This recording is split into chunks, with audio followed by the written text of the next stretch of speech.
Yeah, I Yep. can hear you. Well, I can hear me echo wise. All right, It's coming back. all right. I think Oh we yeah, there back. he is. Oh my goodness, I think we back. Wow, I tell you, boy, technology is good to it, ain't it? That's what Tell somebody it told me. work. And you're like, what? Okay. Check. Anyway, like I was saying, like I Right. look, we're gonna keep it moving. Because technology tries to do stuff to you sometime. I just don't know. But anyway, it's all good. We got a great guest on tonight. So look, we're gonna just jump straight to socially speaking. Hold on, let me introduce my man. Let me see if I can get him on there. Let me see if he's here. Check it. Let's go.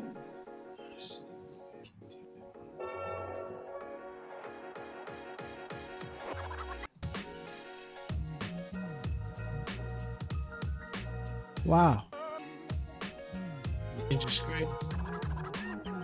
You know what? I think we're having a problem in my area where we broadcast from because my internet is definitely spotty right now. So I do apologize. I don't even know if we are. Are we? Yeah, we are live. So, but and we're looking for our guest to see if we can get our guest on.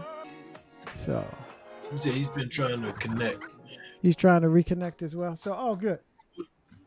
He said he was on. We in the green room.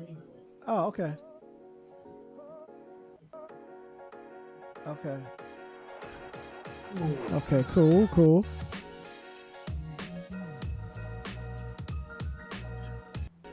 Wow. We are definitely having some some technicals. Oh, we live. We not. I see us.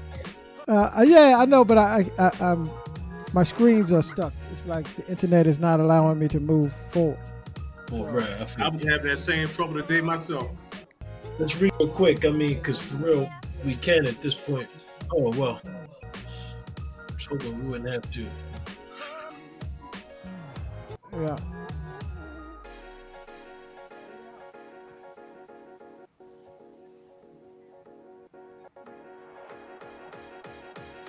Okay, we do have our guest, so that's cool. Just gotta get him Can we lined move the up. screen? There we go. Got our guest at least. Yeah, it is. All right.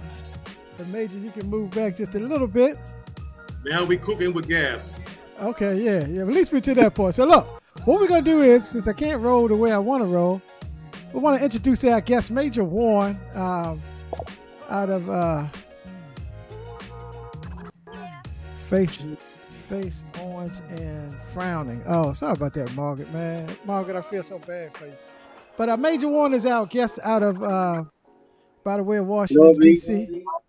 Welcome to the show, lovely brother. How are you? Washington, D.C. Ward 7. Thank you for joining the show, brother. Look, Welcome, we're gonna brother. go Thank you. I we're gonna go appreciate old y'all. school. Thanks for having me on. Awesome, awesome. So look, we're gonna just go old school style, just like a Zoom format, and hopefully my connections will do what they do later on. But in the meantime, we're gonna just kick this thing off, and really, Major is a owner of a business called Foodie Delights, and he's also a cultivator, a black farmer of a black urban farm that's. Is it in the D.C. area or is it in the Capitol Heights area?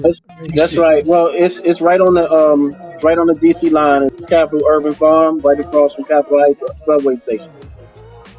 Awesome, brother. 5929 East Capitol.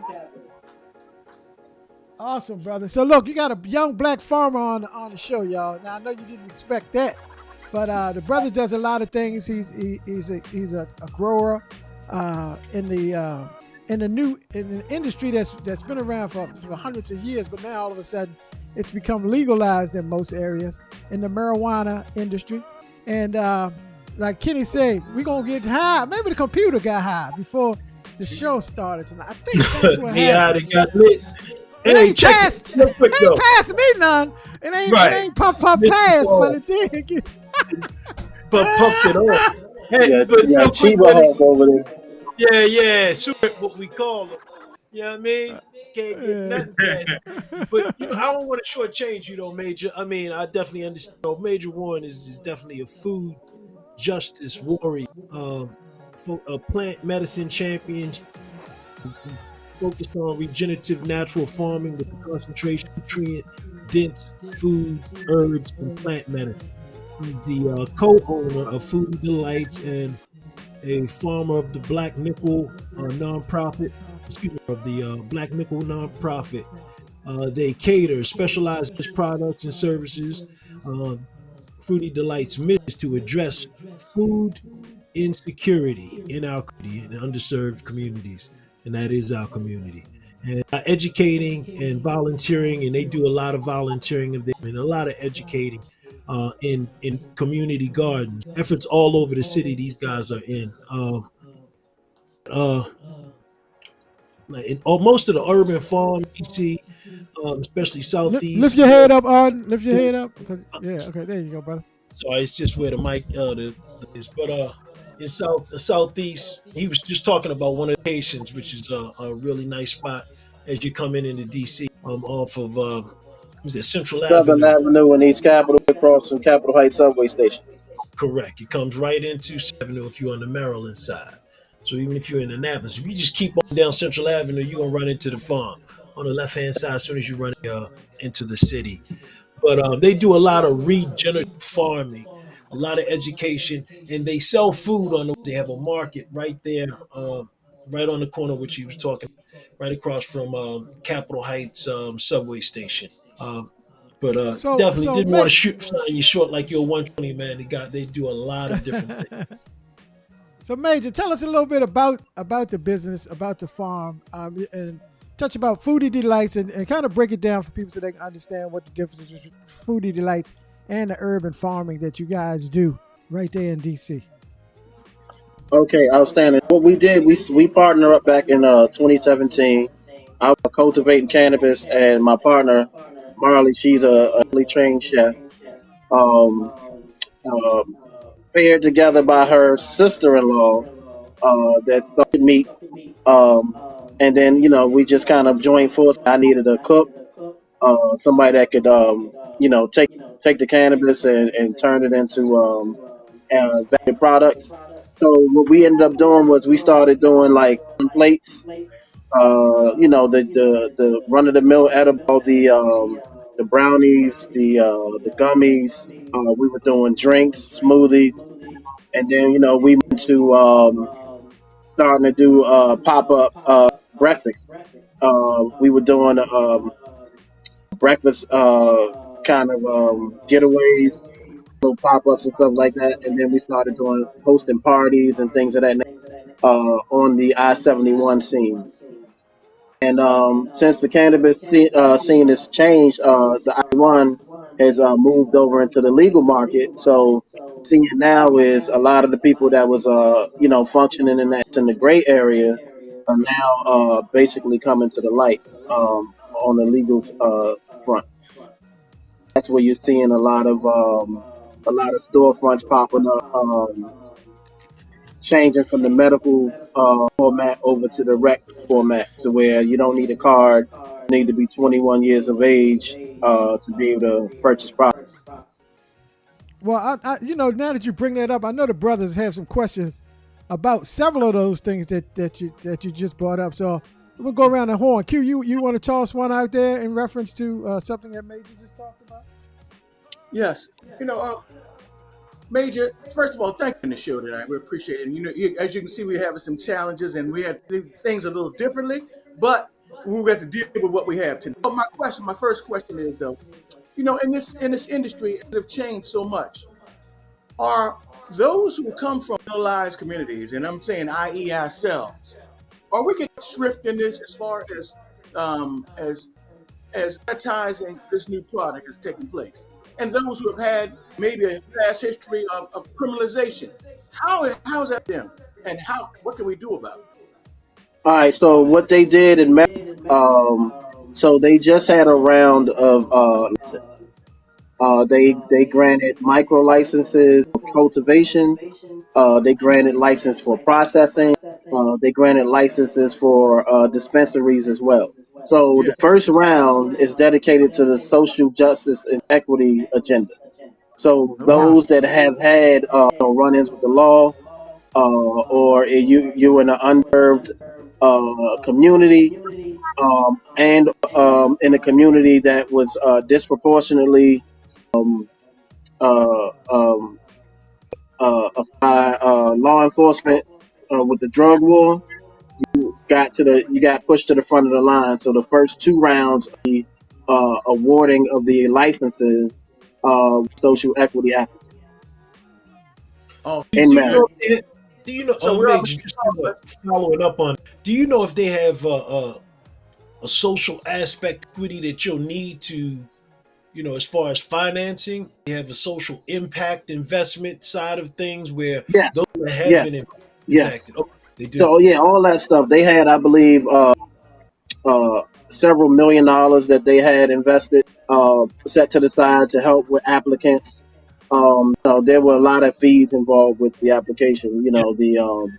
I think it was 5,000 for the micro license and 1,000 for the large license for cultivator. So they had grants associated with that, but they were really limited. And then they also had platforms to help people write their business plan, um, kind of help people to try to get loans and things of that nature, and business to get started. Uh, just so happens that my had a buddy who just threw his hat in the ring. He was operating in the gray area for the last several years. Decided to throw in there, and sure enough, he ended up getting a cultivation license, and he never grown even a turnip. hmm. So what's funny is, He ain't they did it by lottery, Oh, wow. quote unquote, but we didn't even get a chance to see the lottery balls. Uh, some said that they just used the algorithm to pick the applicants, but we didn't get a chance to see it with our eyes. I see what you're Well, saying. second part of the question I wanted to ask you, in regards to this and being awarded things of that nature, how about how cannabis is being used in regards of some of the messages that we're seeing now, stuff like CBD and THC, how that has changed the perception of how cannabis is viewed, many, including those in a political arena. I think to give you a sense going on, John Boehner Yeah. is one of the cannabis lobbyists out there right now. This Joker was the House Speaker, Yes, I Yes, remember I very not remember well. him. not even 10 years ago. So Yes, yes, he's one of the biggest guys out. So it's a money play. So they're making they're putting enough energy behind changing the perception, with CBD. So yeah, with CBD, designed to really deal with nausea, anxiety, and so there's a stress even component to it, that could address those that's looking for recreational support, and then those that's looking for the medical aspect. They can get the nausea relief and the anxiety, as well as I think the main medicinal component would be the epilepsy help that you get yes. from the CBD. Right, I appreciate right. that, man. Appreciate that, bro. My question, I got it's a two-part question. My first part, how has the legalization of marijuana affected the recreational use? How do you see? Do they still? Is it more of they're coming into dispensaries now, or doing their thing, or they're more open? That's a good question. You know what? Because let me before you answer, Major. Are you saying, Kenny, that people were smoking no matter what before it was No legal matter or what what, have right? you? So they were purchasing from somewhere. Now that the So we got dispensaries to are, saying, the streets is gonna street, you know. So even everywhere that's legal, from Cali to Oregon, Yes, uh-huh. generally don't trust organizations, and the government per se. So say you got your medicine man that you've been seeing for the last 20 years, Right. That's to where I was start going. going to the store and pulling your driver's license out. getting going on record, being seen, going into places when that's your business, you know. Right. And I think that's the component that we're seeing that people are kind of sticking to, the way the access that they had before, it's unchanged. Only thing that's going on now is they can go in the building, and be persecuted for. Let me ask you Right. this, Major. I'm really curious because Kenny, you know provoked a thought over here for me. I've been in a dispensary before, and I dabbles. You know what I mean? But and I dabbled before, but what I wanted to know is like, is it watered down at the dispensary? I mean, are people going to the dispensary getting the same quality level of a product that they would get otherwise from the medicine man? So let me say this: yes and no. So what's happening at the dispensary? Because locally, when they issue these licenses, there's a learning in any new industry, right? Because you Mm-hmm. have people that starting to, produce cannabis. They're just jumping in there, so they don't have um, the chops or say the legacy growers from out in Cali. Mm. When I got into cannabis, I went and took a class in Boise, Idaho, and I met up from all around. And these people were third and fourth generation Hmm. cultivators.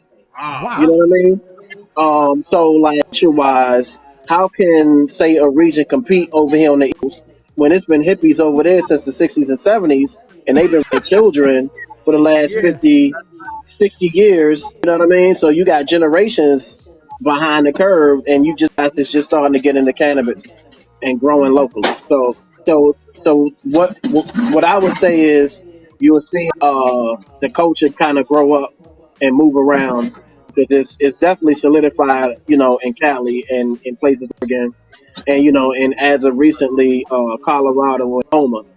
So it's starting to move kind of across the move back east, but Oh, by and large, what you see is the implants. Like we saw a lot of people from Colorado, a lot of people from Oklahoma and those prior legal flood into this area because they knew that DC was just starting to get legal.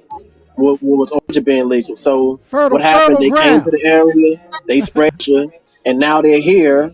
And they're the ones that's buying. For instance, those are the ones that were a part of the initial boom of the happened here. But Right. that's Basically, a segue into the second part of my question. What roadblock do you see the complete legalization of marijuana having? Like, I think there's 24, 25 states where it's legal. What stops us from having it's just legal? You can go anywhere, buy it anywhere. In Federal. my opinion, I think the prison industry. Really? Okay, Yeah, interesting. think about it like this: interesting. that's there are interesting. more That's real people interesting. prosecuted for cannabis, marijuana than anything combined. I'm gonna say that Say, again. hold on. Say that. There have Yeah, been say that more again. Yes. people prosecuted for cannabis slash marijuana than anything. So you think about what I'm saying. Crime has many factors, whether it be embezzlement, theft under, assault, battery, rape. It's been more people that they lock up for cannabis because the thing about, well, when they pull your car over and they Catch. smell Yeah. something, It's the that's an catch all. arrest. They feeding the system. You understand? So I Yes. think the moralize it, they put people out of jobs and that money stops moving, and I think that's the biggest fight. Get people to find another way to make money in That is these deep. states. That is deep. That is really Man, interesting, You Major. know what's so that wild though, is Major? Here's what's super wild about it, is the fact that if you do legalize it and you start unprecedented tax money without the having to pay for the prison and all that, that can alleviate that. Open the But door then for me, bro. there may be another hint. If Right. that's if if you don't want to do that, there's definitely another intent behind all of that. hey, that Well, makes Major, sense. just to Sir. piggyback off of that, we're talking. You just brought. I thought was very interesting when you talked about the amount of people who are jailed because of the cannabis. Well, what about? I mean, that's easy. major misconception about cannabis, about it being a gateway drug, other things. And that's absolute bull. Could you address that? That's the reefer. Now they're having to, they're having to backtrack that because Yes. then now they want to make money off it. Because the Mm-hmm. money was in warehousing people, right? That's falling off. So now they see these billions going into all these different states that's legalized, and they figuring out that they can be there. It's all industry. I think that's the basis of policy. Is to is to make sure that certain people could keep getting money. Yeah. Makes Check sense. check Okay. this out. Real quick question: what rules for, let's say, DC and Maryland? I understand that the laws have changed, so now you can grow at home or in your yard. How does that? What are those rules? You could explain that to everyone. Can you repeat the last part? I heard If you you could, say homegrown. How does that change what? no, how can you explain the rules for Maryland and DC in reference to how much you can grow, or can you grow in your home and in your yard, and then limits on how much you can grow in DC and also in Maryland? Oh, got you. The plant count. So in Yes. Maryland, I saw you can grow 4 adults in Maryland. Wow. Pardon me. In DC, grow 6 adult plants per adult in the house. What is considered an adult plant? Can you describe that Yeah. for us novices over here? So Uh I oh. just so happen to have plant I gardens. just happen to have. Say what? These are adult plants.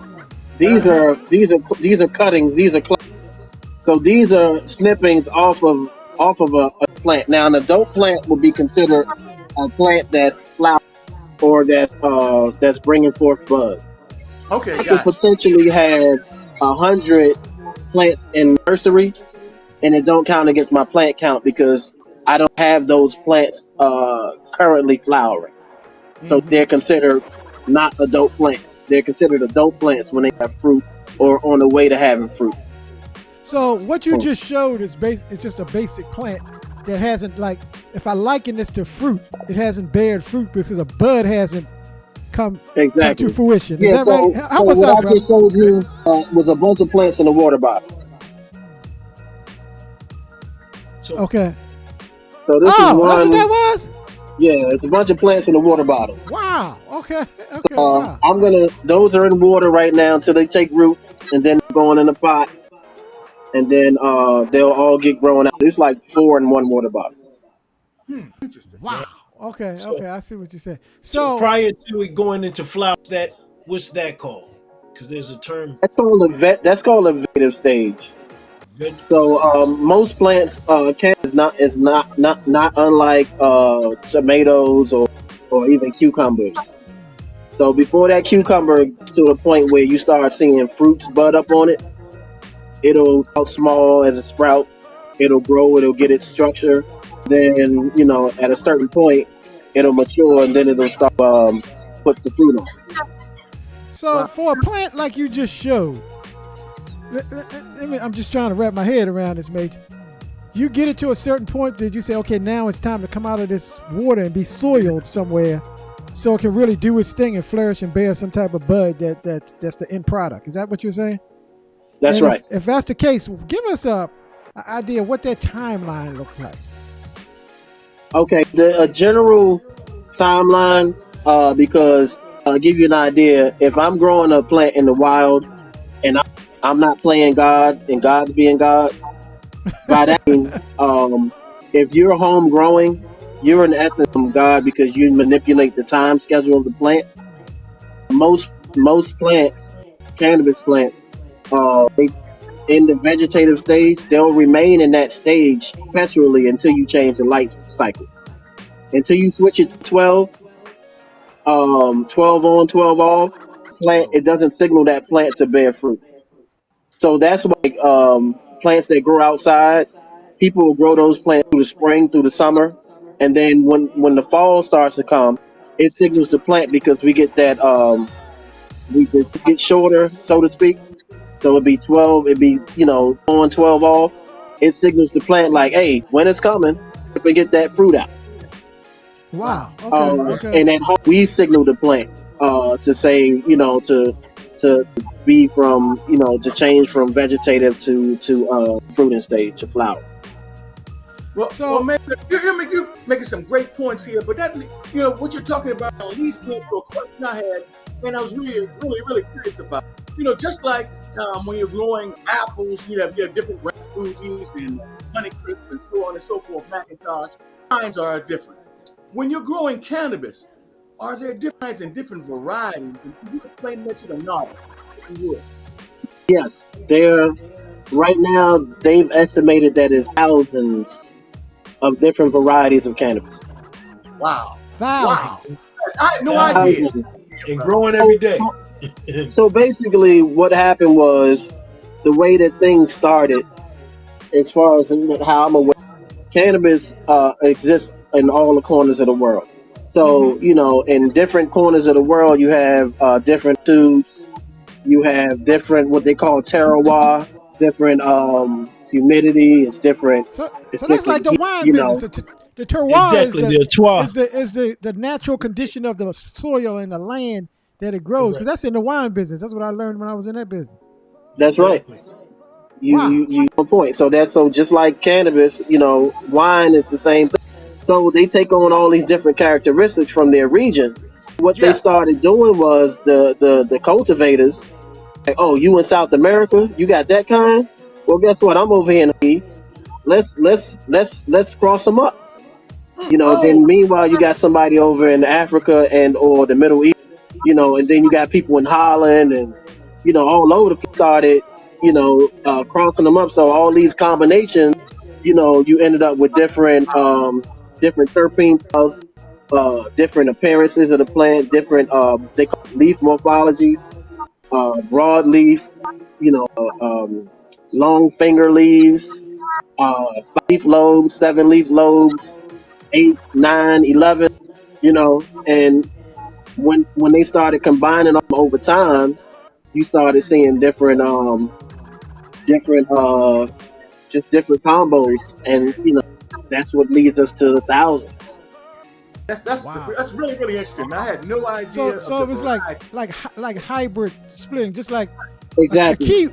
You never heard of a kiwi 50 years ago, Nah, but apparently but the, kiwi. I just uh last week that a kiwi was man made. I didn't even know Oh that. yeah, yeah, yeah, definitely. 50 years ago, when I was growing up Three as a different child, wasn't no fruits. such thing as no kiwi.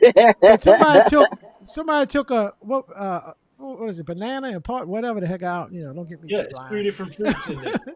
Yeah, Engineered, Mutated fruit. yeah, and they engineered. mutated into create. So the same thing goes on in the cannabis industry. That's right. Definitely. So Wow. My brother, I got a I know. question. Go ahead, Kenny. I got it. This is funny. This is on the lighter side text. This person chooses to remain anonymous. He said the text reads, as a recreational user, suppose I wanted to just experiment and grow a plant. How do I start? Do I take the seeds that are hang and plant and water them, or do I go buy a plant? This is the question. Very real question. I would say what I would do both, Okay. Both? and I would educate because a cannabis is not a weed. No. Um, Contrary to popular belief, throw something outside. That don't mean it's gonna do everything it do. It's a several reasons why. It could be soil. The way you're growing it doesn't have the proper micronutrients and the proper balance of nutrition for it to survive. Uh-huh. Secondly, cannabis needs steering. It needs proper attention in order for it to do anything. Just like if you're growing anything in a vegetable garden, you got to pay attention to crops in order Pay for it to attention. prosper. Yeah. Wow, okay. Thank you, my Well, brother. I would say one So other thing. Uh, the brother's humble. Putting together a little course right now. For people that want to grow in or whatever else, and new growers. You can work that out. So I'll stay in Oh touch. yeah, we do consultations. We also do classes over at East Capital for general agriculture. So I'm not just a cannabis farmer. We grow all things to in the way of those herbs and plant medicines. Pleasure.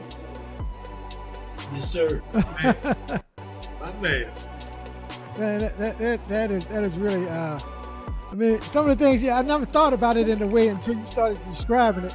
But I guess it is farming when it comes down to the essence of what's happening. It's Definitely. farming. It's But growing. one thing that I learned, what kind of spurred me in this direction was mainly cannabis.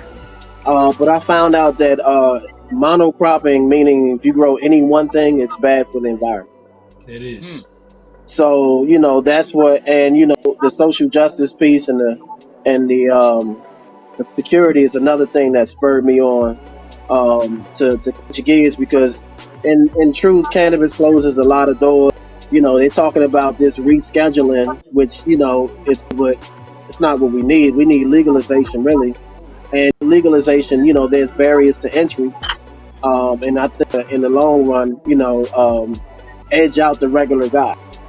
So if you don't have say luck on your side and you end up with one of those licenses, an operator and in the industry in the gray area, you could quickly find yourself edged out and you be on the outskirts looking in. It's happened too many times in Cali. A lot of barriers to entry, like guys don't have those $1,000 to apply for licenses. I'm saying, and then build the facility afterwards. Exactly. Can you talk to the Exactly. to? Can you talk? Since you segueing into that, can you speak to the revenue aspect of it? Because I know you had some things on some of your pages talking about $800 million and then Man, billion they dollar making industry. Can you billions talk of dollars. They made so I think the one of the last posts I think you're talking about. I think they made like 0.6 billion something crazy. I think it was New York or New Jersey, and I think the last ones to recently Right.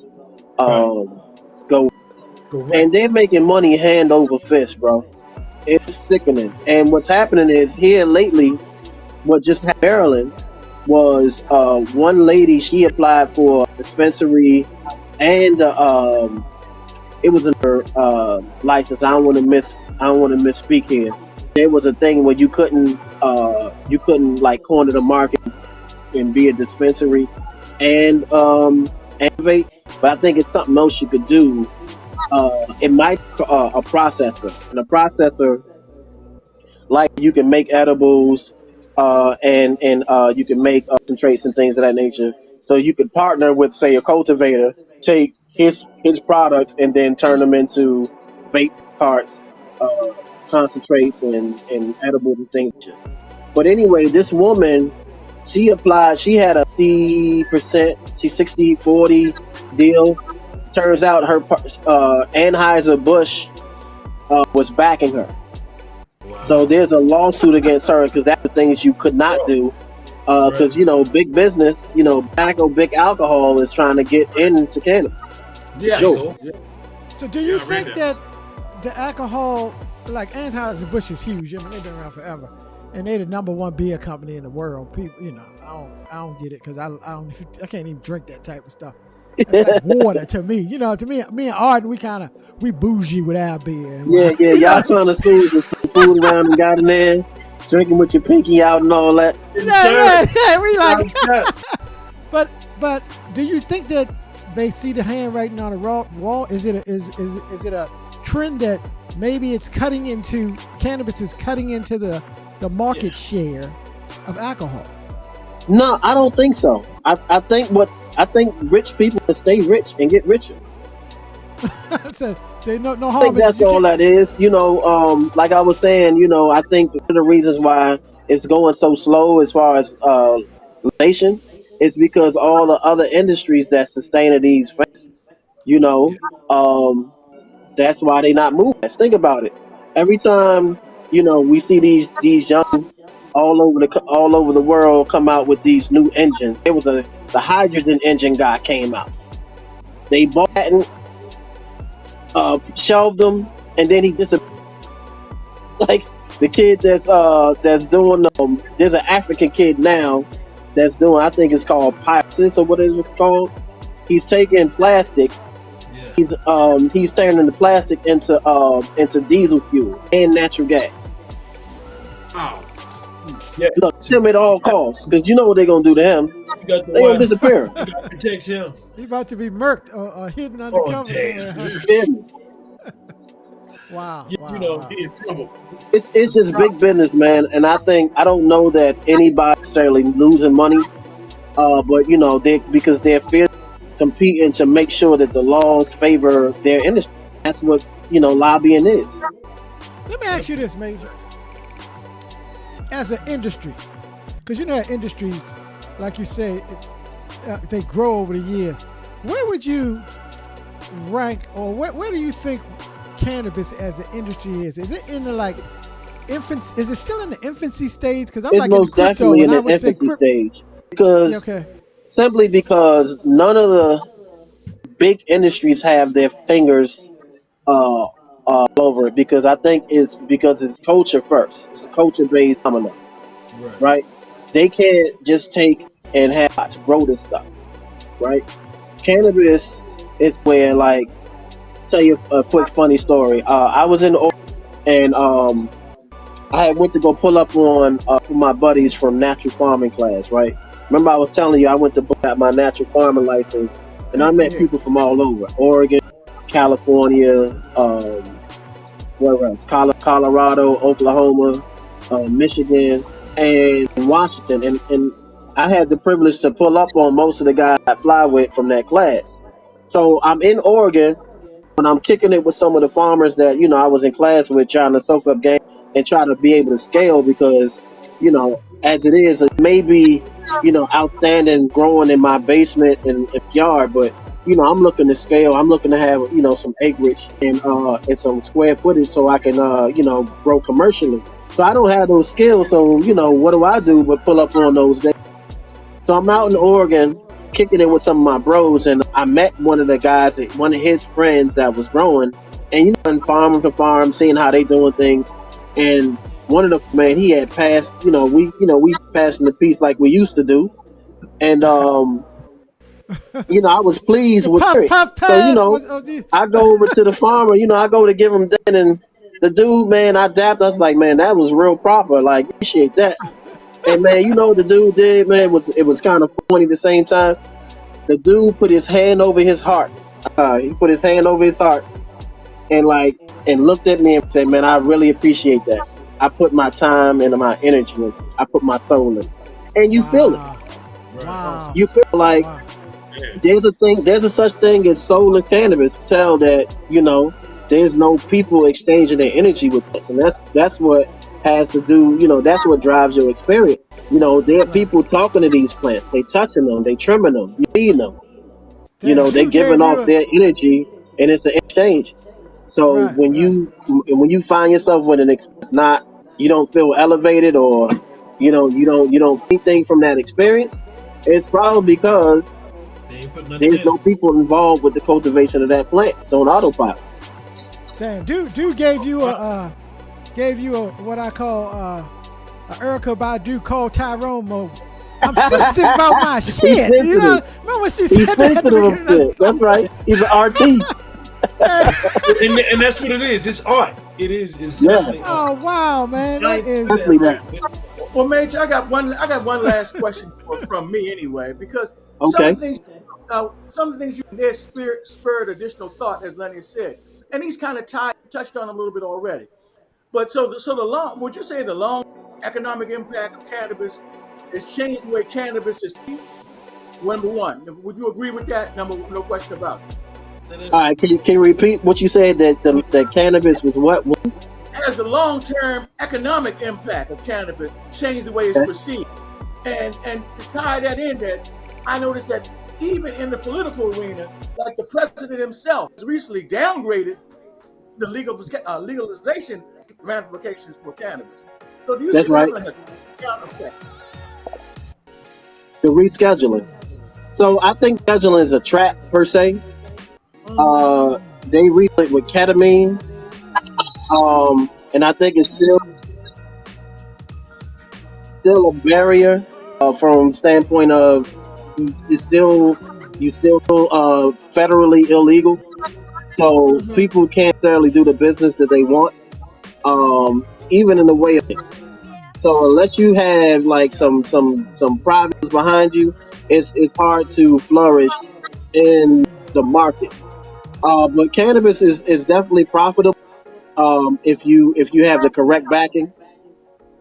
I do uh, really hope for a real robust conversation about legalization, and Yes. to that end, not decriminalizing, not rescheduling, because I think it's this right now for to keep people at bay, so that those type of other industries, so they can just have a seamless transition. And that's what seems to play right now. So that But there's Schedule definitely One, money in cannabis. that Schedule One drug thing, and Arden, help me out here, because I mean, you was kind of trying to teach me about this a little while back about how cannabis is a Schedule One drug, is what you told me, Arden. No, they downgraded the Schedule 3. But it was Hmm. Schedule One.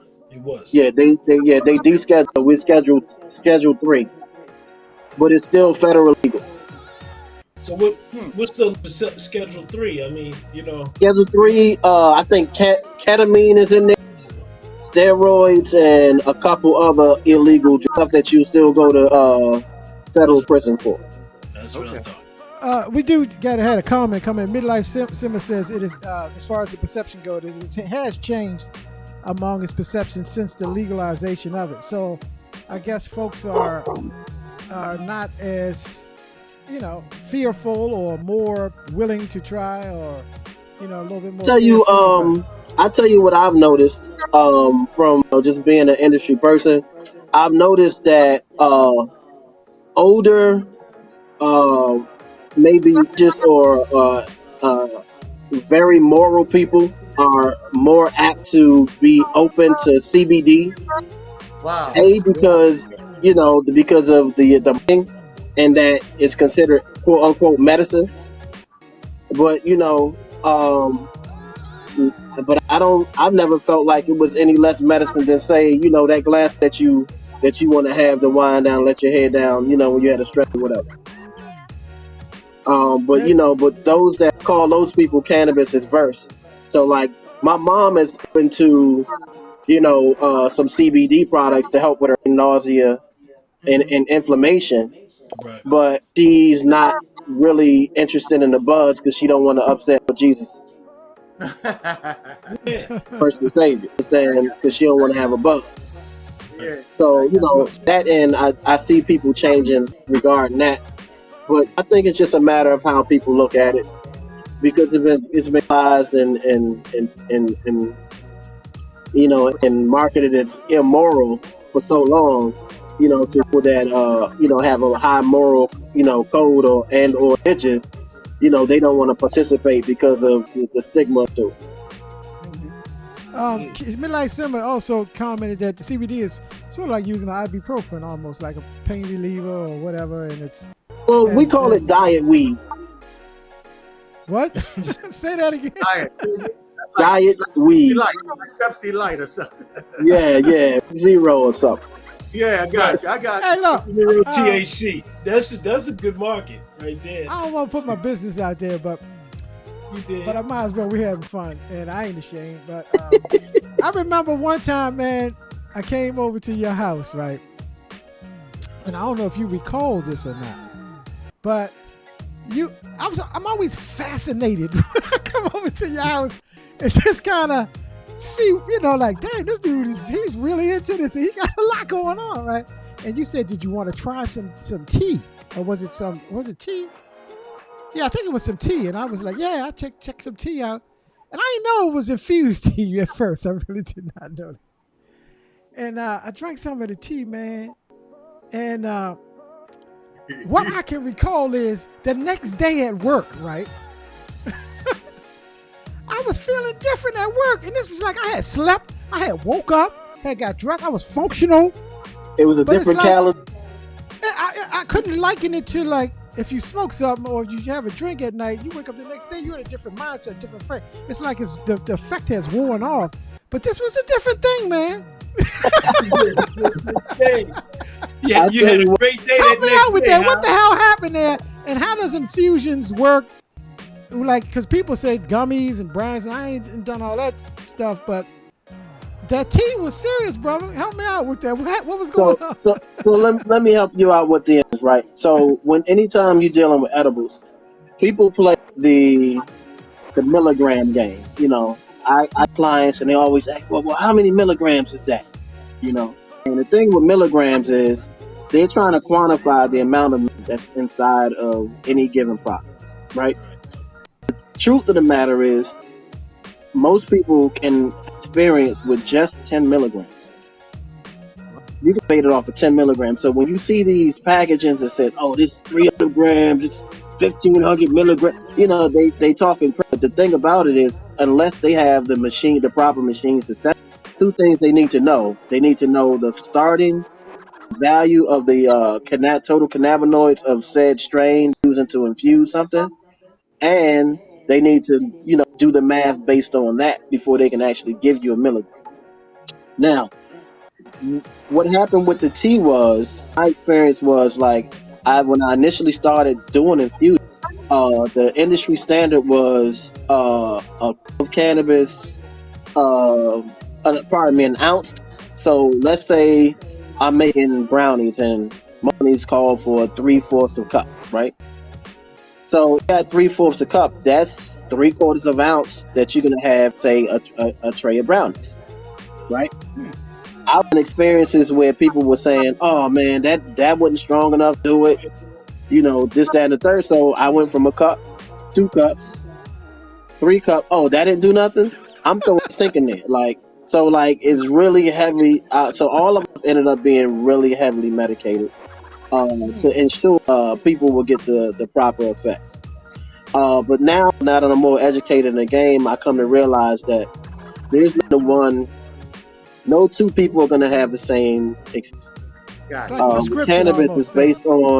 based on your metabolism. So, and when you smoke, you're burning it. When you smoke, you're burning it. It's more of a quicker delivery. But when you eat, it's going through your endocrine system and it's using your metabolism. So it's going through your bloodstream, the circulatory, and all that. So it has to work through your. Now, based on your metabolism, if you're a bigger person, metabolism is slower, you'll have a faster onset and a longer experience. Now, if you have high to, a high metabolism, you have a slow onset and a lighter experience. Our experience was we were working in the clubs one time, and this big 300-pound guy, we were selling plates.